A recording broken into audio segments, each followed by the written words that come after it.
Abụ nwa Jude na Ohaya. Abụ na America.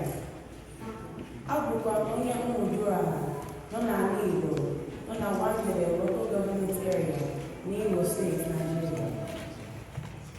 Anọkwa n'ụlọ akwụkwọ 11 Sandy Creek High School, Fayetteville, Georgia.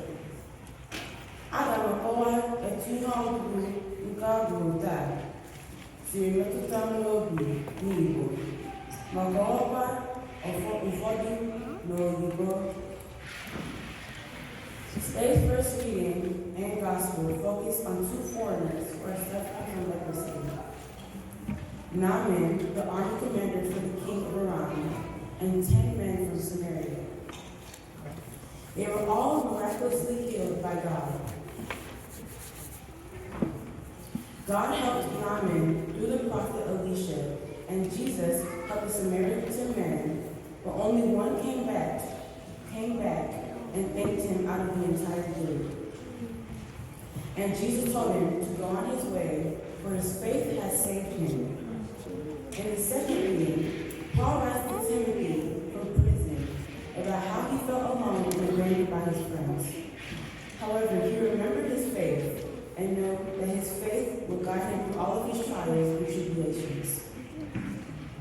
What I took away from the readings today is that we must be aware of how we have all sinned before in our lives. However, this also shows that we are capable of being forgiven and healed by God.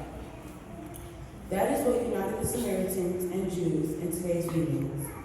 For example, there have been times in my life where I have lied and did not fully acknowledge my sin. When I did, I turned to God and asked for his mercy and forgiveness. Afterwards, it felt as if a weight had been lifted off of my shoulders. When all else in our life fails, you can always turn to God and his word, for his word is always trustworthy. In summary, I must remember the power of faith and recognize forgiveness. Site n'ihe ọgụgụ niile abụrụ taa, etu Jesu siri gwọọ ndị mmadụ ekweta ha, aga m emechi okwu si, Chineke nna, gwọọ anyị ọrịa anyị niile.